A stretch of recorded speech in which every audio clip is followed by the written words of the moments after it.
노년에 돈을 어디에 두어야 할지 모르겠다면 오늘 이야기를 끝까지 들어보십시오. 안녕하십니까? 인생의 지혜를 나누는 이 채널을 찾아주신 여러분, 진심으로 반갑습니다. 쉰을 넘긴다는 것은 무엇을 의미할까요? 청춘의 아름다운 시절을 지나왔다는 뜻이고 땀 흘려 돈을 벌던 고단한 세월을 건너왔다는 뜻입니다. 이 나이가 되면 우리는 돈보다 건강을, 성공보다 남은 삶의 질을 더 깊이 생각하게 됩니다. 그런데 이 시기에 반드시 마주하게 되는 질문이 하나 있습니다. 평생 모은 돈 자식에게 다 물려주어야 하는가? 아니면 끝까지 내 손에 쥐고 자식에게는 알리지도 말아야 하는가? 오늘 저는 이 질문에 대한 답을 제가 직접 겪었고 또 곁에서 지켜본 이야기들을 통해 여러분과 나누어 보려 합니다. 첫 번째 이야기, 가장 위험해 보이는 곳이 가장 안전한 곳입니다. 저는 올해 75입니다. 퇴직할 무렵 저는 연금만으로도 노후가 충분할 거라 믿었습니다.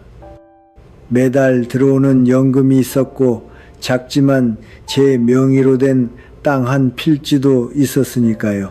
지금까지도 저는 제 삶에 대체로 만족하며 살고 있습니다. 이런 삶을 살 수 있게 된 데에는 젊은 시절에 제 판단이 큰 몫을 했다고 생각합니다. 한창 일할 때부터 저는 늙은 뒤의 일을 미리 헤아려 보곤 했습니다. 주변에서 노년을 맞은 분들의 삶을 가까이서 지켜본 것이 계기였습니다. 자식에게 기대는 노후는 결코 안전하지 않다는 것, 그것이 제가 얻은 결론이었습니다. 돈을 모으려면 젊을 때 시작해야 합니다. 그렇지 않으면 늙어서 쓸 돈이 없습니다. 저와 아내는 그때부터 할 수 있는 모든 방법으로 아꼈습니다. 그렇게 해서 퇴직할 무렵 손에 쥔 돈이 있었습니다. 물론 그 돈에 대해서는 자식들에게 한마디도 하지 않았습니다. 함부로 꺼내 쓰지도 않았습니다. 은행에 꼬박꼬박 넣어두었고 거기서 나오는 이자만으로도 생활이 되었습니다. 일을 그만둔 뒤에도 마찬가지였습니다. 저희 부부는 늘 이렇게 다짐했습니다. 이 돈은 헛되이 쓰는 돈이 아니다. 꼭 필요한 순간에만 쓰는 돈이다. 언젠가 큰 병이 나면 돈이 아주 많이 들 텐데 그때를 위해 남겨두어야 한다. 누구도 이 돈에 손대게 해서는 안 된다. 정말 어렵게 모은 돈이었습니다. 만약 이 돈이 없었다면 부부가 아프고 쓰러졌을 때 누구에게 손을 벌려야 했겠습니까? 자식에게도 친척에게도 물어본 적이 있습니다. 돌아온 대답은 한결같이 돈이 없다였습니다. 사실 저는 그들의 돈을 쓸 생각이 전혀 없었습니다. 그저 한번 확인해보고 싶었을 뿐입니다. 그리고 돌아온 결과는 제가 기대했던 것과는 전혀 달랐습니다.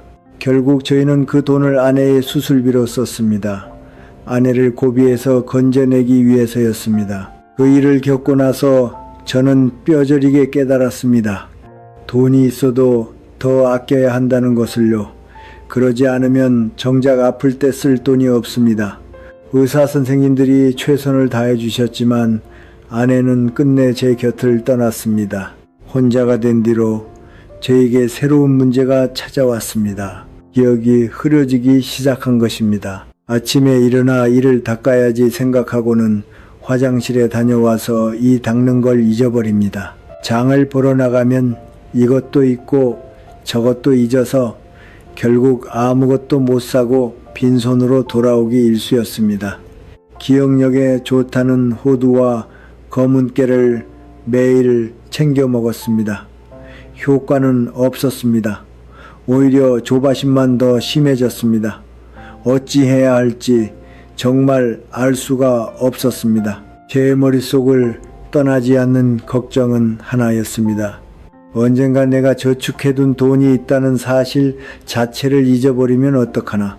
게다가 비밀번호는 숫자 여러 자리인데 정작 돈이 필요한 순간에 그게 생각나지 않으면 어떡하나. 아무리 궁리해도 좋은 방법이 떠오르지 않았습니다. 이대로 가다가는 내일이면 아무것도 기억나지 않을 것 같아 무서웠습니다.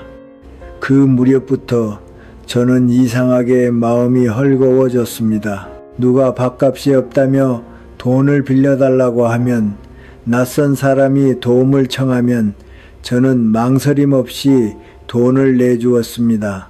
그때는 제가 좋은 일을 한다고 생각했습니다. 나중에야 알았습니다. 그들은 저를 속이고 있었던 겁니다. 저 같은 늙은이는 어리숙해서 쉽게 넘어간다고 여긴 것이지요. 실제로 저는 돈을 건네주며 오히려 기뻐했으니까요. 자식들이 그랬습니다. 아버지, 제발 모르는 사람들 말 좀 믿지 마세요. 그것으로 끝이 아니었습니다. 건강식품을 판다며 집으로 찾아오는 사람들이 여러 번 있었습니다. 몸에 아주 좋다, 혈관에 특효다, 그런 말들을 늘어놓았습니다. 처음에는 믿지 않았습니다. 방문 판매로 건강식품을 사본 적은 한 번도 없었으니까요. 그러다 한 번 큰 규모의 건강 박람회 같은 행사장 앞을 지나가게 되었습니다. 흰 가운을 입은 남자가 저에게 다가왔습니다. 어르신, 안색이 안 좋으십니다. 저를 한 번만 믿어보세요. 못 믿으시겠으면 무료로 검사만 받아보셔도 됩니다. 장비도 다 있고 돈도 안 받습니다. 저는 생각했습니다. 어차피 돈 드는 일도 아니고 가짜다 싶으면 그냥 나오면 되지 않나. 무엇보다 저는 제 기억력이 늘 걱정이었습니다. 그 말을 듣고 나니 불쑥 검사를 받아보고 싶어졌습니다. 승낙하자마자 그들은 저를 안쪽으로 데려갔습니다.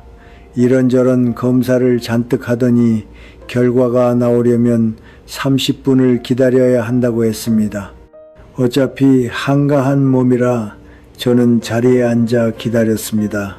그런데 주위를 둘러보니 검사를 받으려고 줄을 선 노인들이 아주 많았습니다.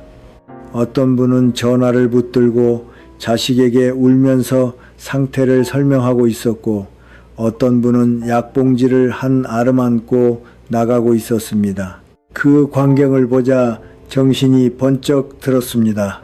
내가 지금 제대로 하고 있는 게 맞나?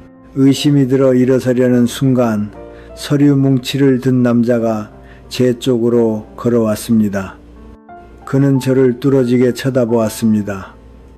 마치 제게 큰일이라도 난 것처럼요. 그러더니 이렇게 말했습니다. 어르신, 마음의 준비를 하셔야 합니다.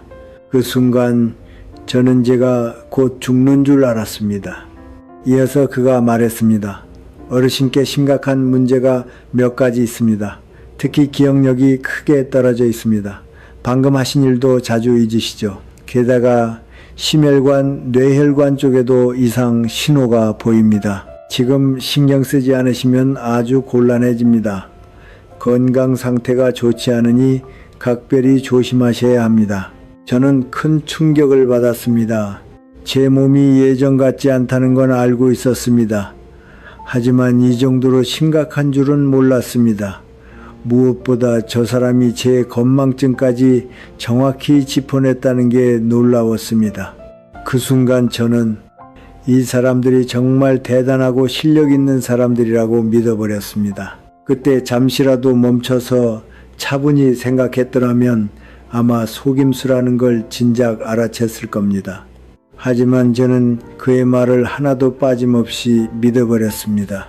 제 신뢰를 얻어낸 뒤 그는 물건을 팔기 시작했습니다. 심혈관에 좋다는 제품, 뇌혈관에 좋다는 제품, 그 밖에 온갖 건강식품들이었습니다. 많은 노인들이 앞다투어 사고 있었습니다. 그들은 제게 이 제품들의 효능을 설명했습니다. 이걸 드시면 몸이 확실히 달라집니다. 노인분들 몸에 아주 좋습니다.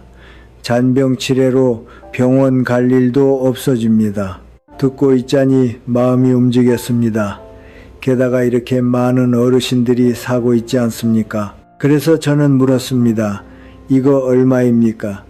판매원들은 무척 친절했습니다. 이 가격입니다. 사실 거면 지금 사셔야 합니다. 늦으면 물건이 없습니다. 솔직히 말씀드리면 그 정도 돈이 제게 감당 못할 액수는 아니었습니다.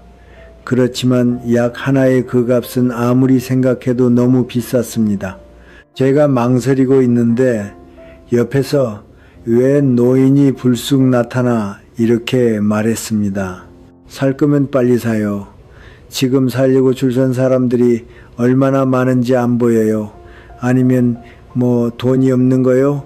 그럼 그냥 집에 앉아서 죽을 날만 기다리든가. 그 말을 듣고 저는 더 망설이지 않고 돈을 건넸습니다. 약을 사와서 얼마 동안 꾸준히 먹었습니다. 꼬박꼬박 먹으면 몸이 좋아지겠지 싶었습니다.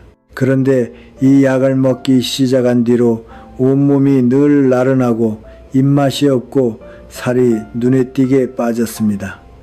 나중에는 걸을 힘조차 없었습니다. 처음에는 제가 잠을 제대로 못 자서 그런 줄 알았습니다. 그래서 일찍 자고 일찍 일어나고 끼니도 거르지 않고 챙겨 먹었습니다. 그런데도 몸 상태는 나아지지 않았습니다. 그제야 저는 깨달았습니다.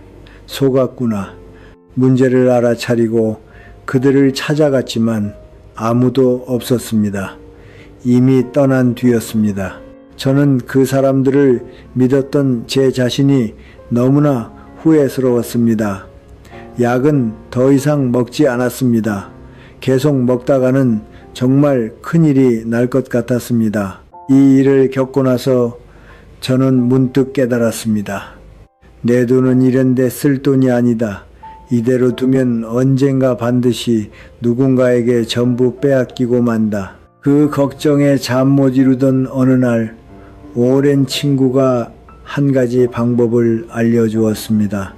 통장은 딸에게 맡기고 비밀번호의 절반만 알려주라는 것이었습니다. 그리고 나머지 절반은 아들에게 알려주라고 했습니다. 두 아이를 함께 시험해 보라는 뜻이었습니다. 그렇게 해보고 나서 저는 알게 되었습니다. 딸은 제 돈에 손을 대지 않았습니다. 아들의 마음을 다치게 하고 싶지 않아서 저는 통장을 딸에게 맡겼다는 말은 하지 않았습니다. 나중에 딸과 돈 문제로 다투는 일이 없게 하기 위해서였습니다. 대신 아들에게는 이렇게 말했습니다.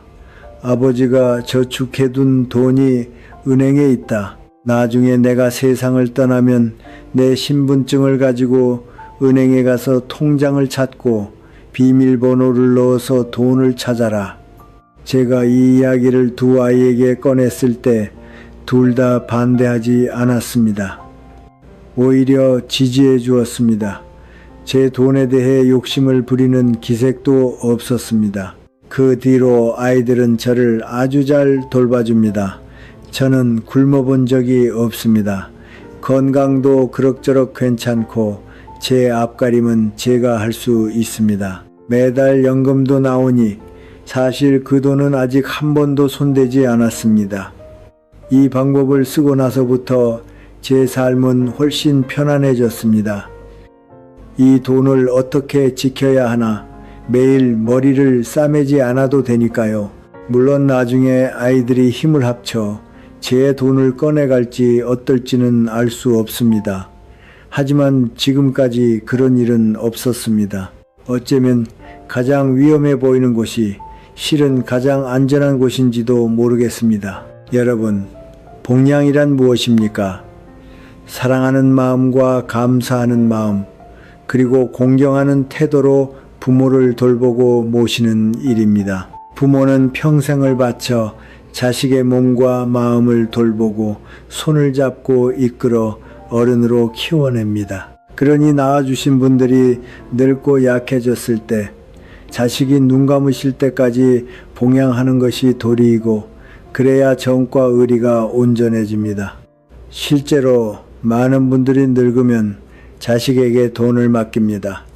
그것은 효성 있는 자식을 둔 경우입니다. 그런데 만약 우리가 그렇지 못한 자식을 만난다면 어떻겠습니까?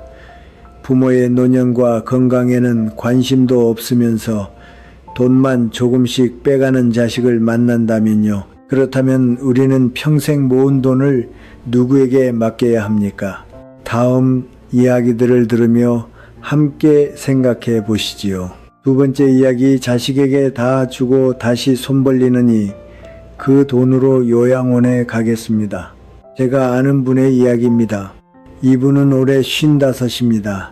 몇 해 전 배우자를 먼저 떠나보내고 적적한 마음에 아들 내외와 함께 살게 되었습니다. 함께 산다고는 하지만 사실 낮에는 거의 혼자입니다.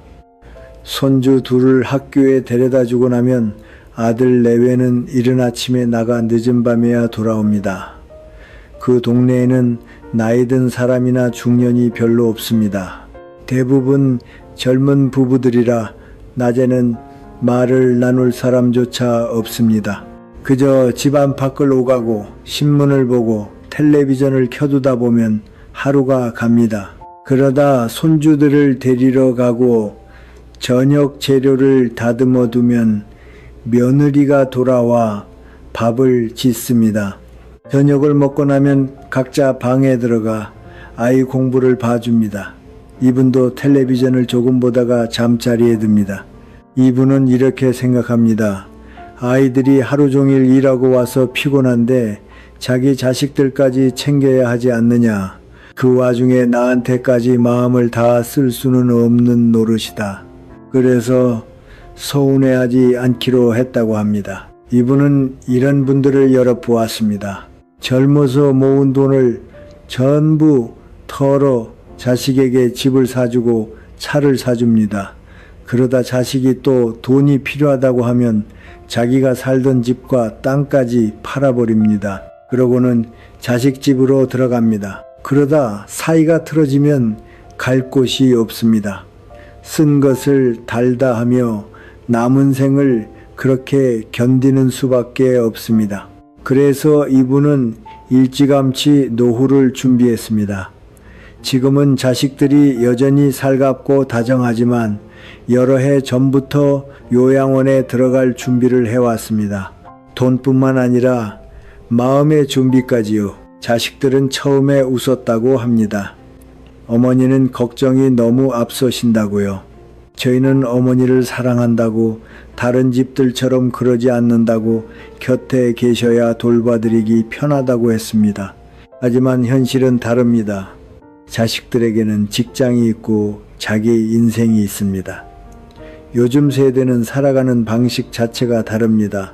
은퇴하면 부부끼리 세계 여행을 다닐 수도 있는 일입니다. 언제까지나 어머니 곁에만 붙어 있을 수는 없습니다. 게다가 두 세대의 생활 방식과 사고 방식은 차이가 큽니다. 한 집에 살면 부딪히고 갈등이 생기기 마련입니다. 그런 갈등은 하루하루는 아주 작습니다. 그런데 풍선에 매일 바람을 조금씩 불어넣는 것과 같아서 더는 견딜 수 없는 순간이 오면 결국 터져버립니다. 그래서 이분은 이렇게 생각합니다. 부모와 자식은 길게 보면 함께 살지 않는 편이 낫다. 얼마 전 이분은 친구들과 여러 요양원을 둘러보았습니다.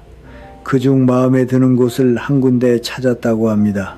그곳 직원들은 착하고 상냥했습니다. 돌봄 절차도 분명했고 어르신들을 살뜰히 챙겨주었습니다. 흠잡을 데가 없었다고 합니다. 친구들 중에는 여전히 이렇게 말하는 이들이 있습니다. 요양원은 자식이 책임을 회피하는 곳이다. 제 편하자고 낳아준 부모를 버리는 곳이다.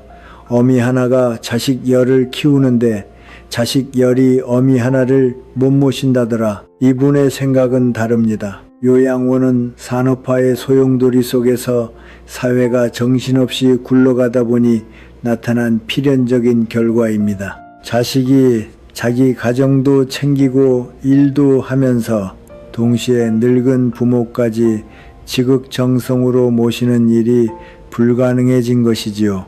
어떤 사람들은 이렇게 말합니다. 부모님은 시골에 계시게 하라.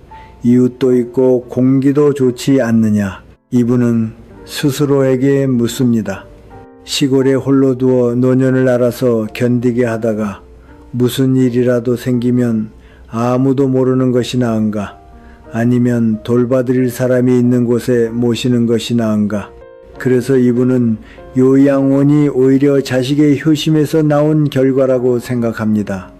적어도 낳아준 부모를 홀로 두고 알아서 살다 알아서 가라고 내버려 두지 않는 것이니까요. 친구들이 말하는 것처럼 책임을 회피하는 곳은 결코 아니라는 겁니다. 이분이 직접 본 일이 있습니다.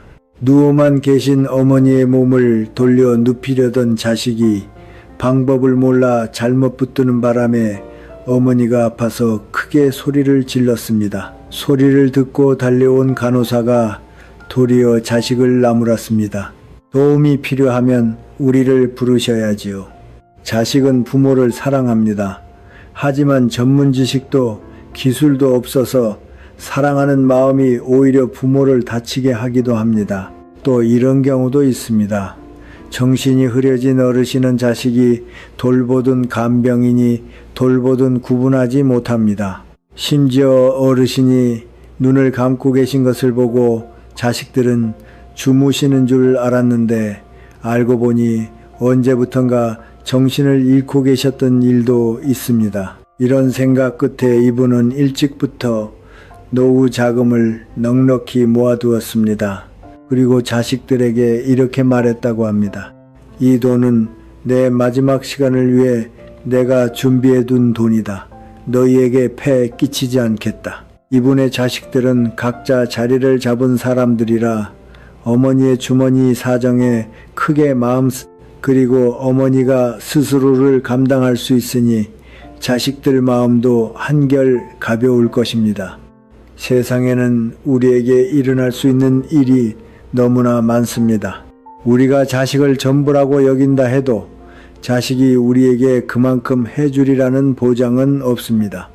때로는 아주 냉정한 사실을 받아들여야 합니다. 늙고 은퇴하고 스스로를 돌볼 수 없게 되면 우리는 요양원에 가서 그곳에서 생을 마칠 수도 있습니다.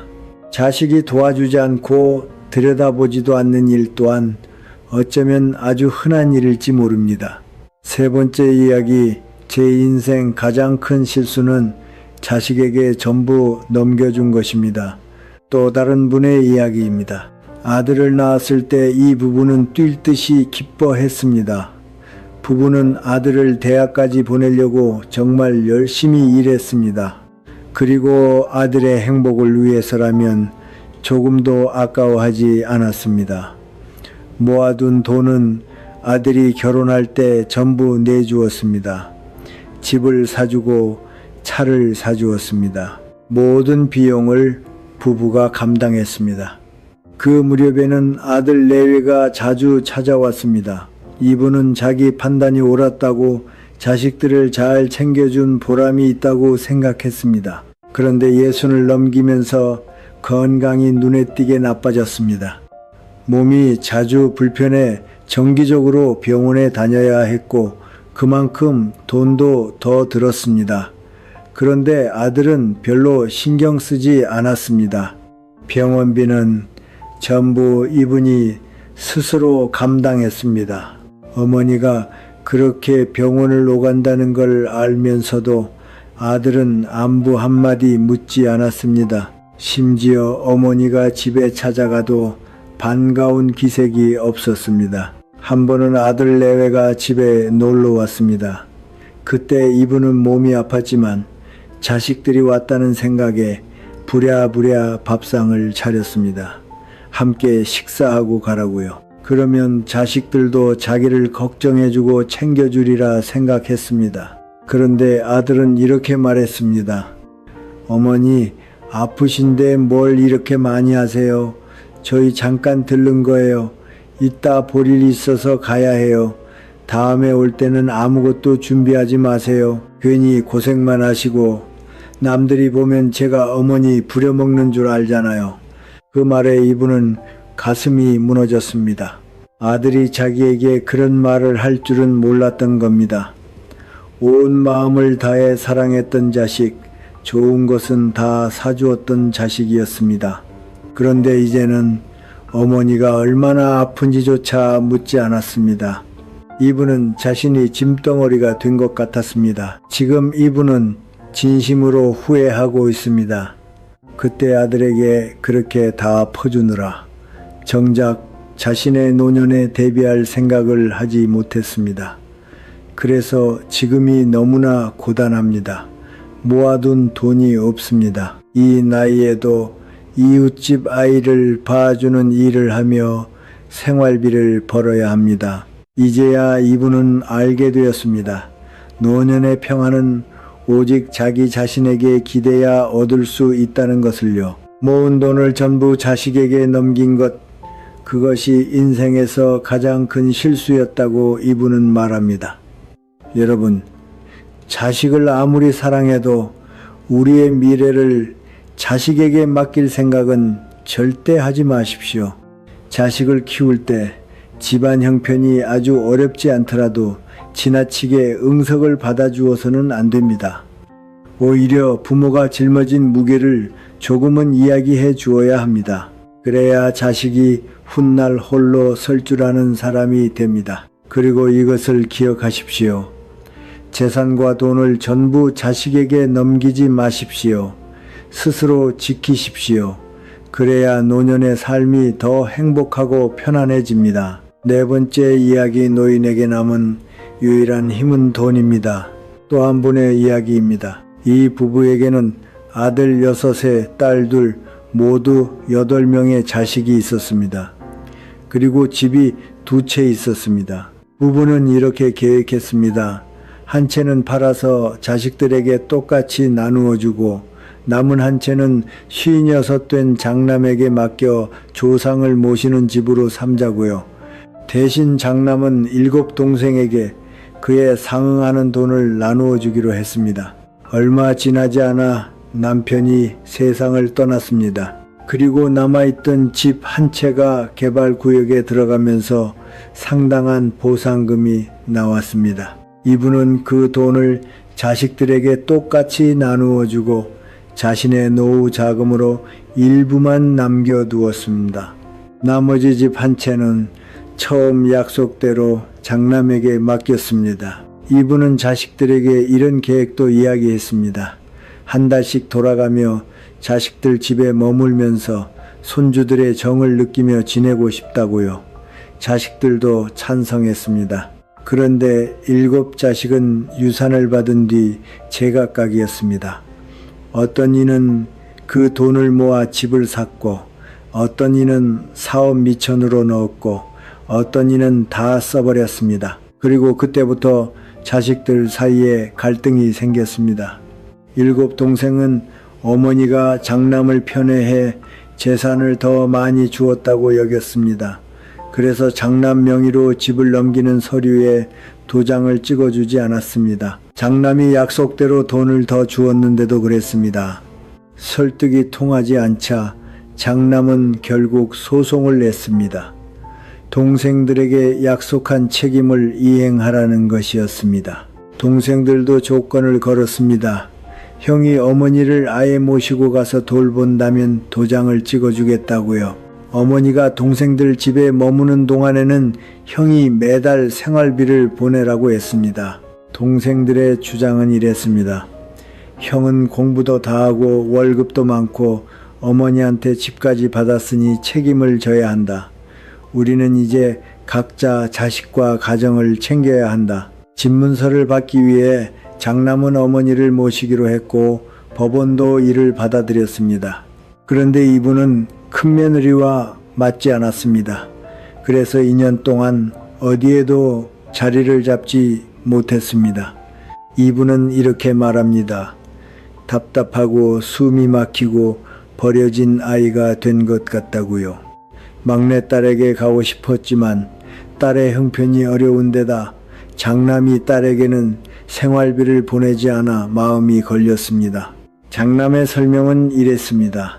예전에는 매달 꼬박꼬박 막내에게 돈을 보냈다. 그런데 어머니가 제대로 보살핌을 받지 못하시길래 이제는 보내지 않는다. 이분은 말합니다. 마지막으로 남겨두었던 노후 자금마저 이제는 다 쓰고 자식들에게 나누어 주어 한 푼도 없다고요. 아들 집에서 쫓겨나면 딸 집으로 갑니다. 그런데 어디를 가도 문제가 생깁니다. 너무 서럽고 답답한 날에는 이분은 거리를 떠돌다가 절에 들어가 하룻밤을 얻어 자기도 합니다. 몸도 마음도 지칠 대로 지쳤습니다. 젊어서 우리 부부는 자식들 먹고 살게 해주려고 죽어라 일하고 아꼈어요. 이제 그 애들도 다 가정이 있는데 형제끼리 서로 시샘하는 걸 보고 있자니 마음이 너무 아픕니다. 그러면서도 이분은 재산을 나눈 결정 자체를 후회하지는 않는다고 합니다. 다만 자식들이 자신을 대하는 태도가 너무나 서글플 뿐이라고요. 여러분, 노년은 위기와 시련이 가득한 시기입니다. 동시에 인생을 다시 세울 수 있는 가장 좋은 시기이기도 합니다. 이 나이에 돈과 재산은 대단히 중요합니다. 그리고 내가 직접 모아 지킨 것만이 진정으로 내 것입니다. 노후를 위해 돈을 모으고 싶다면 스스로 모으고 스스로 지키십시오. 자식에게 넘겨주고서 나중에 나를 잘 대해주겠지 기대했다가 실망만 안고 돌아오는 일이 없기를 바랍니다.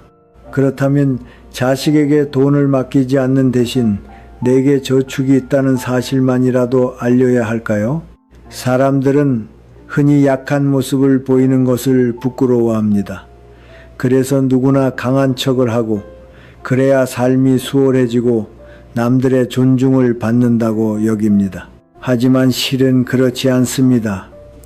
언제든 적절히 약함을 드러낼 줄 알아야 삶이 안정됩니다. 특히 나이가 들었다면 무엇이든 다 할 수 있는 사람인 척하는 일을 이제 그만두어야 합니다. 안타깝게도 많은 어르신들이 자식을 지나치게 믿은 나머지 자신에 대한 모든 것을 알려주는 실수를 저지릅니다. 자식은 세상에서 가장 가까운 핏줄입니다. 하지만 우리는 이미 수많은 사례를 보아왔습니다. 내가 베푼 것이 반드시 내가 받아 마땅한 사랑으로 돌아오지는 않는다는 것을요. 이런 분이 계셨습니다. 이분은 젊은 시절의 결정을 지금도 뼈저리게 후회합니다. 이제 70에 가까운데 삶은 결코 편안하지 않습니다. 이분에게는 자식이 셋 있었습니다. 딸 둘과 아들 하나입니다. 그 시절에는 남아를 귀하게 여기는 생각이 강했습니다. 형편이 넉넉지 않아도 자식을 더 낳는 것이 보통이었습니다. 아들에 대한 애정은 각별했습니다. 아들이 원하는 것이라면 무엇이든 들어주었습니다. 이분은 자신에게도 그런 생각이 있었다는 걸 부정하지 않습니다. 그렇지만 생활 속에서 두 딸에게도 최선을 다해 도움을 주고 사랑을 주려 애썼습니다. 딸들이 결혼할 때 이분은 시댁에서 보낸 예단을 전부 돌려보내고 오히려 집 고치라며 돈을 얹어 주었습니다. 아들이 대학에 다닐 때는 매달 적지 않은 생활비를 보냈습니다. 그러면서 정작 자신에게는 지독히도 인색했습니다. 외투 한 벌을 10년 넘게 입었습니다. 신발이 몇 번이나 망가져도 새 것으로 바꾸기를 망설였습니다. 아들이 결혼할 무렵에는 모아둔 돈을 거의 전부 털어 예물과 혼수를 마련해 주었습니다. 부모로서 할 수 있는 건 다 했다고 이분은 그렇게 느꼈습니다. 그리고 그렇게 하면 늙었을 때 자식들이 은혜를 갚아주리라 믿었습니다. 이분에게는 매달 나오는 연금이 있었습니다. 배우자에게도 적은 금액이지만 연금이 있었습니다. 두 사람에게는 그것으로도 충분히 넉넉했습니다. 60 무렵까지 이분은 아주 건강했습니다. 아들과의 사이도 좋았고 아들을 깊이 신뢰했습니다. 그런데 그 진심이 결국 화근이 될 줄은 몰랐습니다. 아들은 아버지에게 저축이 많다는 것을 알고 있었습니다. 그래서 돈이 부족할 때마다 아버지에게 손을 벌렸습니다. 한동안 아들은 투자에 빠져 있었습니다. 그리고 전부 실패했습니다. 나중에는 대출 이자조차 감당하지 못했습니다. 이분은 결국 말없이 연금 통장까지 아들에게 넘겨주었습니다. 나이가 들면서 이분의 건강은 급격히 나빠졌습니다. 특히 배우자를 떠나보낸 뒤로 삶은 점점 더 힘겨워졌습니다. 이제는 밥 먹을 돈조차 없어 자식에게 손을 벌려야 합니다. 그런데 돌아오는 것은 싸늘한 태도와 못마땅한 표정뿐입니다. 여러 번 통풍으로 병원에 실려갔습니다. 이웃들이 약값을 보태주지 않았다면 아마 제때 치료조차 받지 못했을 겁니다. 두 딸은 결혼해서 각자 일을 하거나 어린 자식을 키우느라 아버지를 돌볼 시간이 없습니다. 같은 동네에 사는 다른 노인을 이분은 바라봅니다. 그 집도 자식들은 전부 멀리서 일합니다. 그런데 그 노인은 돈이 있어서 간병인을 쓰고 배불리 먹고 따뜻하게 입습니다. 그 모습을 보며 이분은 후회하고 또 답답해합니다. 내가 그렇게 어리석지만 않았더라면, 아들에게 모든 걸 다 털어놓지만 않았더라면, 친자식이라 해도 사람의 본성은 알 수 없는 법입니다.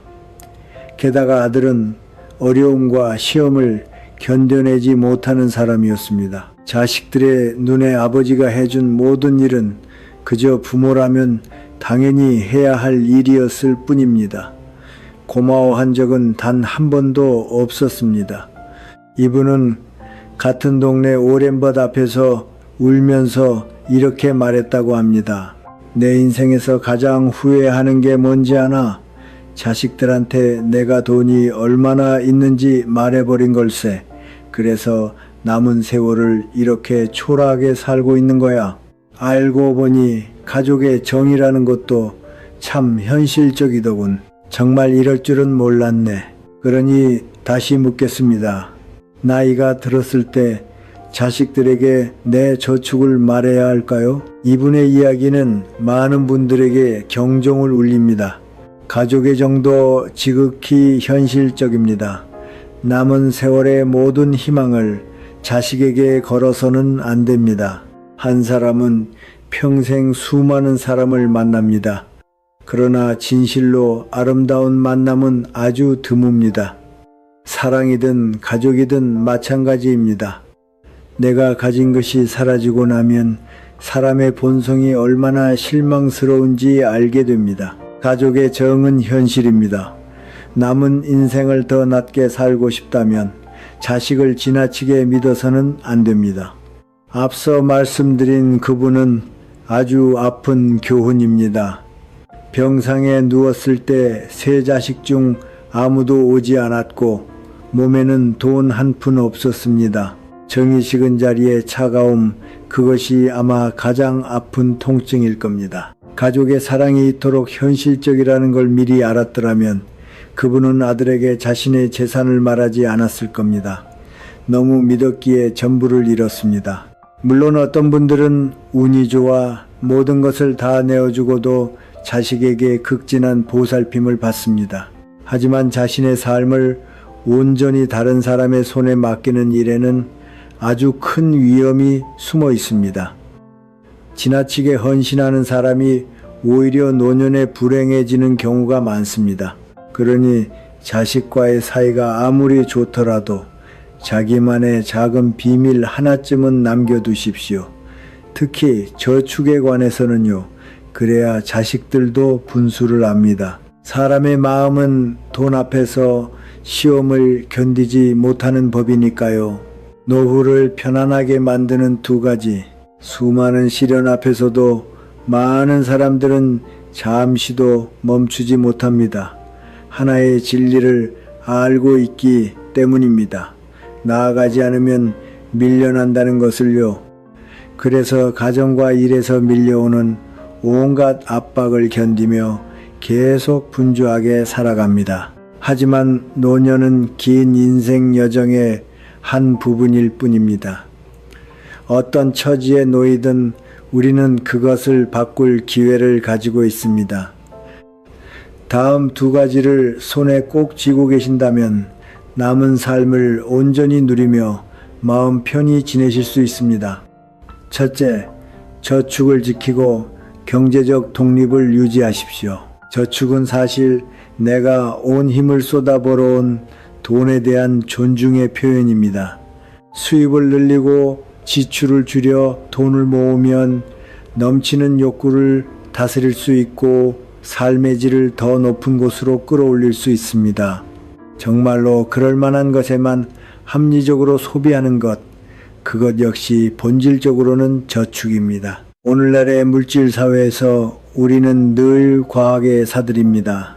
할인 행사, 광고, 제품 홍보, 게다가 너무나 간편해진 결제 방식까지 모든 것이 쇼핑을 빠르고 쉽게 만듭니다. 그래서 적지 않은 사람들이 물건을 받아든 순간에야 후회합니다.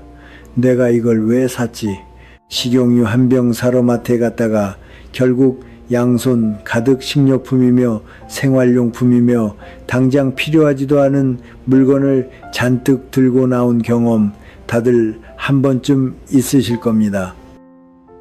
합리적인 소비는 지나친 물질 추구를 억제하게 해줍니다. 동시에 더 중요한 일에 쓸 에너지와 시간을 아껴줍니다. 이것은 노년의 문턱에 들어선 분들이 가능한 한빨리 실천해야 할 중요한 원칙입니다. 돈이 전부는 아닙니다. 그러나 돈이 없으면 아무것도 할 수 없습니다. 젊음과 노년의 경계에 서 있을 때 손에 쥔 것이 넉넉하지 않으면 하루도 걱정에서 벗어날 수 없습니다. 그러니 평온한 중년을 원한다면 반드시 해야 할 일이 있습니다. 나만의 저축을 갖는 것입니다. 둘째, 혼자 있는 시간을 붙드십시오.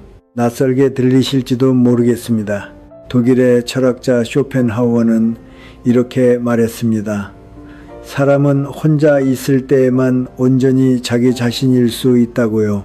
우리는 태어나는 순간부터 수많은 이름을 갖습니다. 그래서 삶은 언제나 다른 사람들을 중심으로 바쁘게 돌아갑니다. 어릴 때는 공부에 매달리고 또래와의 관계에 힘을 씁니다. 자라면서는 미래를 걱정하고 사회를 신경 씁니다. 부모가 되면 자식을 매 순간 돌봅니다. 회사에서는 동료로서 상사로서 무거운 일을 지고 고객이 던지는 온갖 문제와 마주합니다. 어른의 삶은 규범과 예절이라는 틀 안에 놓여 있습니다. 온전히 자기 자신으로 있을 시간, 자유롭게 풀어질 시간은 거의 없습니다. 그렇게 숨가쁜 리듬에 익숙해져 자기 본성을 오래 잊고 지내다 보면 어느 날 중년에 들어선 순간 갑자기 허전하고 길을 잃은 듯한 기분이 됩니다. 혼자 있는 시간을 견디지 못합니다. 한가해지면 오히려 불안하고 안절부절 못합니다. 하지만 늦더라도 안 하는 것보다는 낫습니다. 예전의 리듬을 되찾으려 애쓰기보다 인생의 황혼에 들어선 사람은 혼자 있는 이 시간을 붙드는 법을 배워야 합니다. 혼자 있는 것은 외로움이 아닙니다. 사람들과의 교류를 끊는 것도 아니고 홀로 동떨어져 사는 것도 아닙니다. 그것은 오히려 자기 자신에게 조용한 시간을 정해서 내어주는 일입니다. 지나온 오후마에 지나온 날을 되새기고 앞날을 계획하는 시간이지요. 혼자 있는 시간은 사실 자신을 보살피는 시간입니다. 마음을 맑게 하고 내 감정을 있는 그대로 들여다보는 시간입니다. 이 시간에 취미를 가꿀 수도 있습니다. 바둑을 두거나 책을 읽거나 꽃을 심고 화초를 기르는 일 같은 것들 말입니다. 혼자 있는 시간을 붙들 줄 알아야 사람은 비로소 자기 자신을 찾고 받아들이게 됩니다. 그리고 그때부터 훨씬 더 차분해집니다. 여유로운 노후를 위한 10가지 절약법. 하나, 필요하지 않은 물건은 사지 마십시오. 무언가에 돈을 쓰기 전에 반드시 오래 생각해 보십시오. 이것이 내게 필요한 것인가 아니면 그저 갖고 싶은 것인가? 원하는 것과 필요한 것의 차이를 정확히 아셔야 합니다. 필요하다고 여기는 것들 중 상당수는 사실 그저 갖고 싶은 것일 뿐입니다. 검은 구두가 이미 있는데 밝은 옷에 어울린다며 흰 구두를 하나 더 삽니다. 여행을 앞두고 사진 찍어 올릴 생각에 옷을 여러 벌 삽니다. 이런 목록은 끝없이 이어지며 매달 적지 않은 돈을 갉아먹습니다. 이렇게 계속 낭비하면 무슨 돈으로 저축을 하겠습니까? 가장 간단한 절약법은 사기 전에 충분히 생각하는 것입니다. 둘, 최신 기술 유행을 좇지 마십시오. 노년의 자식에게 손 벌리지 않으려면 순간의 욕심을 다스릴 줄 아셔야 합니다. 현명하게 아끼는 사람은 가장 새롭고 가장 첨단인 제품을 사지 않습니다.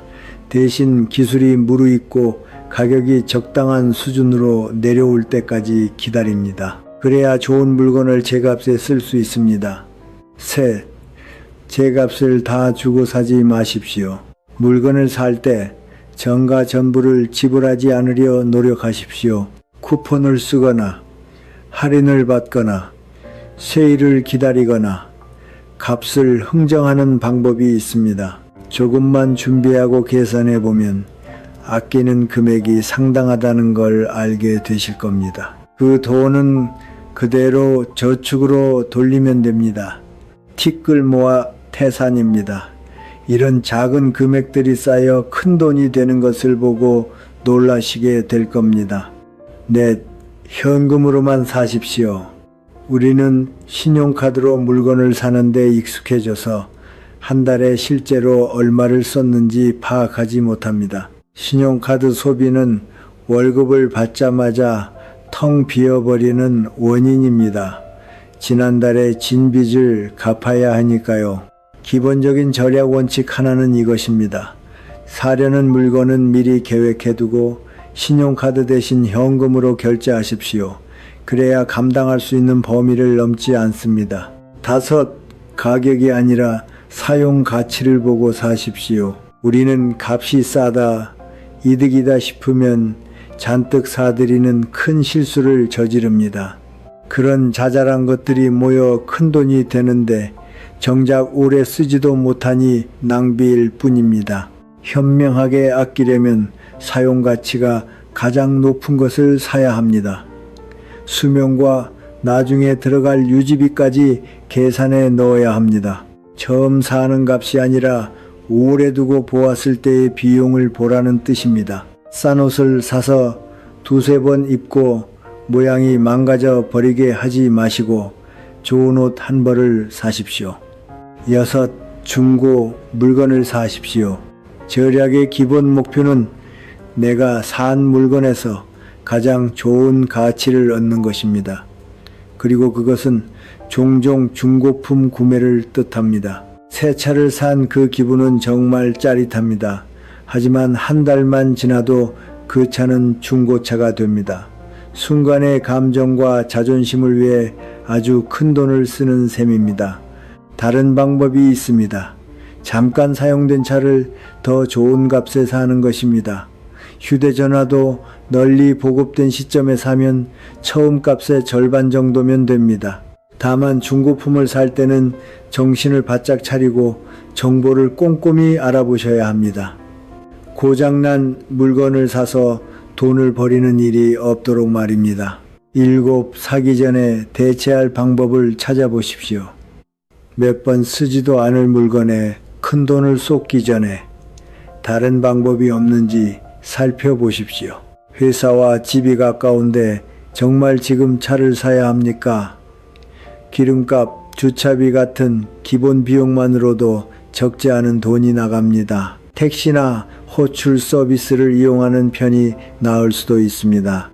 대충만 비교해 보아도 어느 쪽이 나은지 아실 겁니다. 더 지혜롭게 쓰셔야 여유롭고 행복한 노년을 누리실 수 있습니다. 여덟, 친구와 이웃은 신경 쓰지 마십시오. 가장 좋은 절약법은 남에게 지지 않으려고 물건을 사지 않는 것입니다. 절약하는 삶의 한 부분은 이 사실을 이해하는 데 있습니다. 인생은 누가 더 많이 가졌나를 겨루는 시합이 아닙니다. 이웃이 차를 샀다고, 친구가 샀다고, 나도 질세라 사야 한다는 마음, 그 마음이 노후 자금을 순식간에 녹여버립니다. 중요한 것은 나와 내 가족의 필요에 집중하는 것입니다. 남이 무엇에 돈을 쓰는지 보고 무작정 따라 하는 것이 아닙니다. 9. 낭비하지 마십시오. 아끼려면 낭비를 미워하셔야 합니다. 여기에는 자원의 낭비와 시간의 낭비가 모두 포함됩니다. 효율은 절약하는 사람의 가장 좋은 친구입니다. 아끼는 사람들은 대개 가진 것을 다시 쓰고 다시 활용하는 습관을 지키며 삽니다. 낭비하지 않기란 쉬운 일이 아닙니다. 자기 자신에게 엄격해야 하고 이 행동이 내 돈이나 시간을 헛되이 쓰는 것은 아닌지 하나하나 따져보아야 합니다. 할 수 있는 일은 직접 하십시오. 사람을 쓰는 대신 직접 할 수 있는 일은 직접 하십시오. 아끼는 사람들은 스스로 하는 일에 능숙해지는 경향이 있습니다. 자기가 어떻게든 해결할 수 있는 일에는 돈을 쓰지 않습니다. 중년의 문턱에 이르렀을 때 가장 좋은 삶의 방식은 경제적으로도 정신적으로도 스스로 설 수 있는 것입니다. 돈을 모으는 이유는 우리 삶을 안전하게 만들기 위해서입니다. 두려워하지 않기 위해서, 의리를 저버리지 않기 위해서, 원칙을 잃지 않기 위해서입니다. 그래야 남에게 전부 기대지 않고 내 삶을 내가 감당할 수 있습니다. 그리고 혼자 지내는 법을 익혀 마음을 살찌우십시오. 고요하고 평온한 삶을 누리며 자기 자신을 돌보십시오. 이것은 젊은 시절에는 좀처럼 얻기 어려운 기회입니다. 그러니 더욱 소중히 여기셔야 합니다. 이 두 가지를 손에 꼭 쥐신 분이라면 반드시 더 행복하고 좋은 앞날을 거두시게 될 것입니다. 끝까지 들어주신 여러분께 감사드립니다. 다음 영상에서 다시 뵙겠습니다.